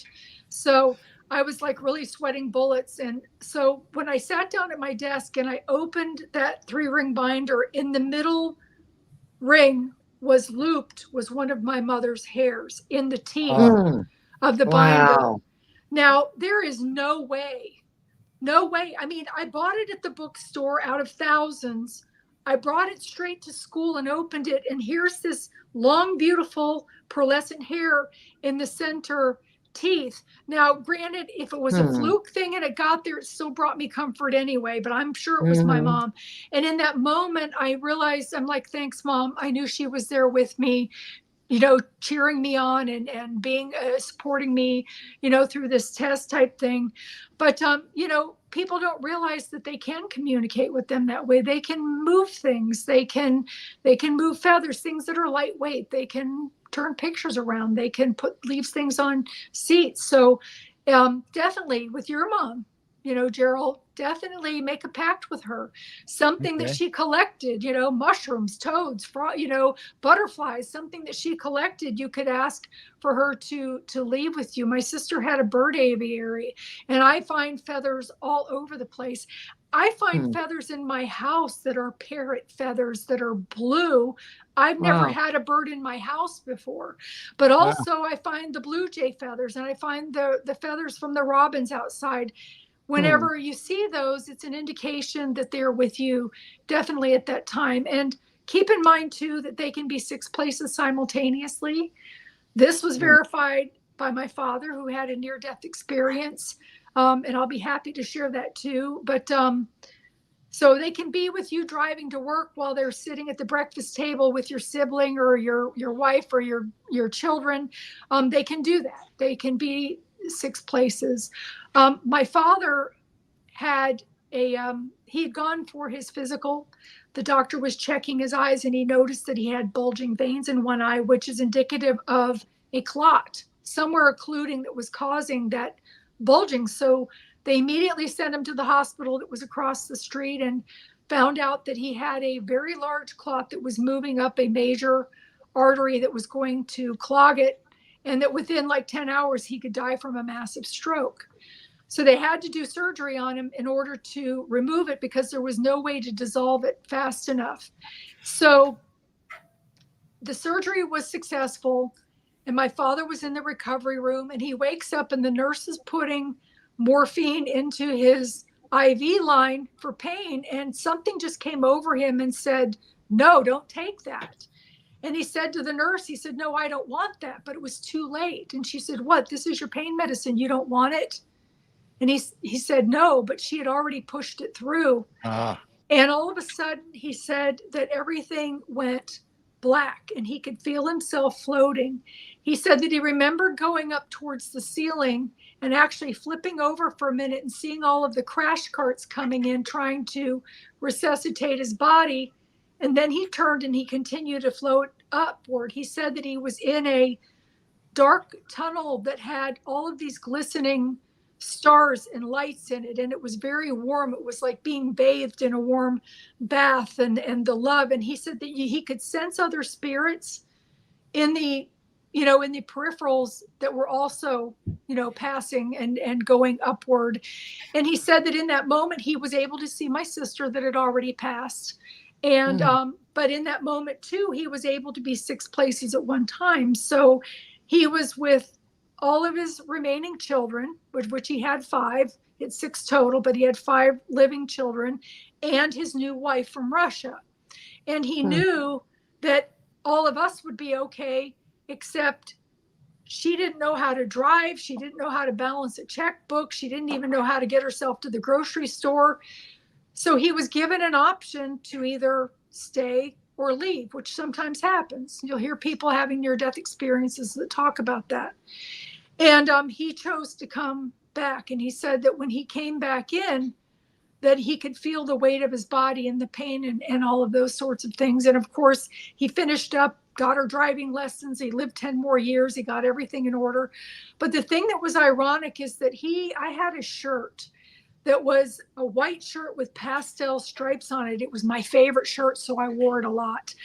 And he told me that he was standing next to me when this happened, and he described my shirt, and I was in another state. I wasn't even in the same state as he was. And he described this pastel color. He says, "You were wearing a short sleeve t-shirt with pastel stripes." I'm like, you know what's funny? I remember back to that day, and I remember thinking of him, but I didn't know that he was, because he didn't want to worry the family. So he didn't even tell us about everything. Happened so fast. He didn't have a chance to even tell us about the surgery. I mean, he went to the doctor's office, to the hospital, and then he's in the surgery ward. It all happened so fast. You know, so we had no idea that he was even in the hospital. And I was thinking of him in that moment. So they can be 6 places simultaneously. And I thought that was very interesting as well. He told me that, because I told him my story about the haunted house, and he told me, he says, you know what? I've never told anybody this story, but I'm going to tell you because I know you won't think I'm crazy. And he went into the details of it. And yeah, it was very interesting to hear that, you know, and to remember, to reflect on that. So, yeah. Nice. Wow. Well, we're over our hour and a half. We can go longer if you'd like, but you said you wanted to talk to people about you needed guinea pigs before we left. Oh yes, I'm going to be doing the Mace Energy. It's a Mace Energy. It's a type of treatment for even like post-traumatic stress, or stamps that we have on us that kind of keep us semi-crippled, so to speak, you know, in certain ways where we're not able to move forward. I'm going to be starting classes in July. I'll be doing it for 4 months, and then, or maybe it'll take me 6 months, depending on how life throws curveballs in there. But I have to practice it on multiple people. And the thing is a lot of times, instead of going to counseling where you have to repeatedly go and talk about and dredge up all of your stuff, you don't have to do that with this. Sometimes even one treatment will work. For me, I actually had it done on myself, and it worked for me. And I will say, you know, all of it. And even though the person that offered it to me, I'm like, well, you know, I'm okay. But, you know, we all have our stuff. Right. So, you know, and the thing is they walk you through each individual that created a trauma, and they helps you to release it. But I have to say this the change is subtle. You know, you can't go in expecting bells and whistles and fireworks. It's subtle. It's like, for instance, there was an incident in my family. I did grow up in an abusive family. My father was a raging alcoholic, and he was very smart man. He was a math professor, but, you know, nevertheless, he was physically abusive. And I was sitting at a table with my family playing Crazy 8, and my dad came in. He was drunk, and he threw my mother back in the chair and tried to cut her throat with a steak knife. Not that you wanted to know that, but anyway, that created a trauma stamp for me as a child, even some post-traumatic stress. So I've been carrying that all of this time, and reacting, even as a parent, reacting as a partner, as a love, you know, as a love partner, carrying this all of this time, making me do things that were dysfunctional in a certain way. So when I had this Mace Energy thing, it's also called causism. What it does is that it takes you out of the situation. So it's kind of like looking through a window at the situation, where you're not feeling the anxiety and the flight and fright that you had, that you remember when you were standing there and all of it was happening, type thing. Instead, right, you're able to look through it and say, oh, gee, wow, that's terrible that happened, but it doesn't push your buttons anymore. Mm-hmm. So it is subtle, but it, you know, people with the satanic abduction rituals are being treated with it. Sometimes up to like 6 sessions people need the most. Usually the first one does it, you know, for most people, but it helps with post-traumatic stress. It helps with those sorts of things. And also, just to mention too, Dr. Renee Nagel, who is in the room, she does the EMDR, which is also something very successful for people with post-traumatic stress. It's a little bit different than what I'll be doing. And she's available to do it now for anybody that might need something like that done. But, you know, so many of us were carrying stuff around that replays in our life over and over because of the way we think. And the mind is so strong that even when we think about these incidences that they have, and it brings it back to the forefront and puts it into the universe so that it comes back. And people don't realize how important their thoughts are and their verbalizations. When they think something and verbalize it, it's a double whammy going out. And the universe doesn't decipher between just or joking. It doesn't Know that. And when you are trying to manifest something, you have to be specific. You can't just say, oh, universe, I want a hamburger. Well, universe sends you a hamburger. Well, where's the lettuce and the pickle and the onion? Well, you didn't ask for that. You asked for a hamburger. So then you ask for a hamburger with lettuce, pickle, and onion, and you get a raw hamburger with no bun. But you got lettuce, pickle, and onion. So you need to be specific. You know, you want a car. You don't just say that you want a red Toyota that's 2015, but you need to make sure that it runs. So you need to add that in there too, that it's in good mechanical condition. So you have to be specific in order to receive back what you want. But yeah. Anyway, I'm going to be at the Gettysburg Bash in Pennsylvania coming up the end of July. So yeah, if anybody's in that area, please stop by and see me. Also, as I mentioned, I'm going to be having another book coming out here in a couple of months, maybe even 2 of them back to back, pretty much, because it'll be about a month in between for the Omnipresent series. And if anybody needs me, they can reach me at www.lynn, L-Y-N-N, Monet, M-O-N-E-T, like the painter.com. That's www.lynnmonet.com. If you need to reach out to me, there is an area that you can email me and reach out. I do answer my own emails, but I'm sorry, I'm running way behind. And also, if you're interested in any of my books, they are on Amazon. You can order them through Walmart. You can order them through Barnes & Noble. But if you get them through my website, I am able to personalize them and sign them for you. And plus, I think it's a little cheaper.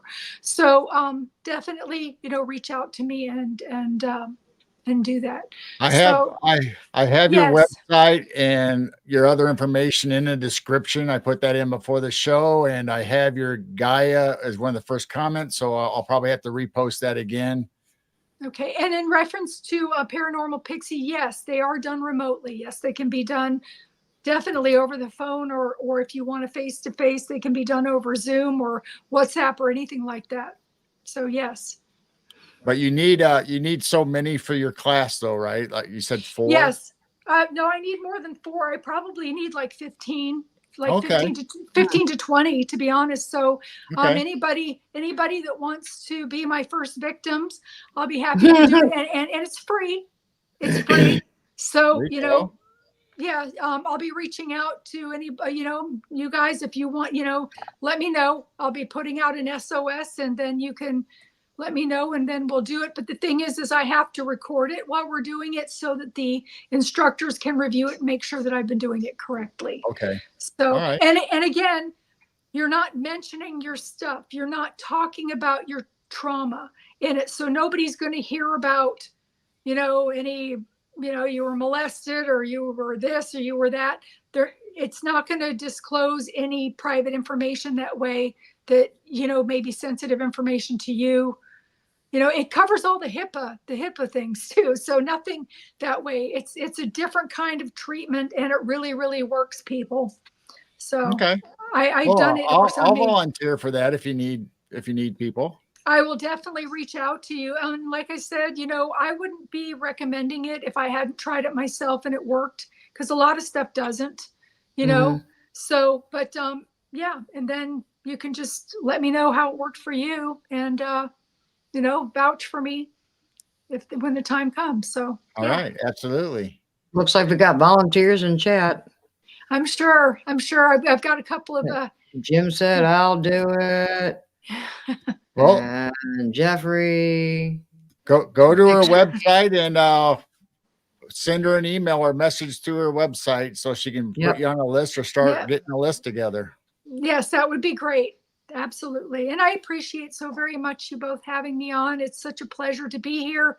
I always have such a great time. Thank you so much for having me. We love having you. We could just talk hours with you. I know. We cover so many subjects and things that we like to talk about, and we'll just have to have you back on, especially when you're going to be on Coast to Coast. So everybody look for that. And then your new book's coming up. So when you have your new book, whether it's the Gnome is Home, Gnome Place Like Home. Gnome Place Like Home. or Awesome. your book about your sister and the colors in heaven. So Yeah. we'll have to have you on, and after you get those out, and I think we'll just have you on forever. We'll just keep Yeah. bringing you You can forever. have me on forever. I'm regulars on Aquarius Rising Africa. I'm regular on Cisco show. I'll be happy to be a regular on yours. So all is That's good. awesome. Yeah. It's just Yeah, let we'll me know. schedule again It's real my soon. pleasure. Okay, that sounds great. And I send love and light to everybody. Don't forget to put the salt in your shoe, give it a thumbs up, and subscribe. If you haven't done that already, it's very important. Your comments are important too for the rhythm thing that they're doing Algorithm, now. yeah. Algorithm. With two, it doesn't matter if you say eat peanuts, eat peanuts, eat peanuts over and over, just as long as that thing's moving. So yeah, definitely, keep that chat moving. So we appreciate you so very much, and thank you for watching. All right. Yeah. So Thank we'll just say bye to everybody right now while you're still here, and we love you guys. Like Lynn was saying, send out that love energy out in the universe, and keep. Oh, look at Jane sending hearts. Oh, isn't that cool? How'd you do that? Just do a little heart symbol. I think it's part of our camera or some kind of emoji that you can set up. Peace. I think it's just Jane. I think she's the only one that has it. Look at Oh, she got balloons. Oh, how cool is that? Thumbs up. So thank you all for coming, all of our friends that our subscribers and even new people. Make sure you subscribe and make sure you go over to Lynn's website and sign up or send her an email and let her know if you want to be part of her school, it's not experiment. What is it, like a lab? What would it be considered? You'll be my guinea pigs, my test Guinea subjects. pigs. Yeah. Yes. I say Patient. that. Maybe they'll be. Affectionately. Yeah. You'll be my clients. Clients. Yeah. There you go. Oh, and eventually Yeah. I hope to get some webinar things up and going and some classes on some things like how to protect your art field and different things like that. And I just haven't been able to pull it together yet. And I've been talking to Katie Turner about possibly restarting a podcast coming up towards the, in the fall, one day a week or one day a month or whatever. So yeah, there's a lot of stuff. I'll keep you posted. All right. Nice. Awesome. There we go. And now we got another thing to look forward to. All right, everybody. You guys have a great Father's Day, the rest of your happy weekend. Father's Day. And hope you guys all have a wonderful and loving week coming up. So stay positive. Keep your vibrations high. Keep that love light going. Send that love out. Yes. All right. Love you guys. Bye. Bye.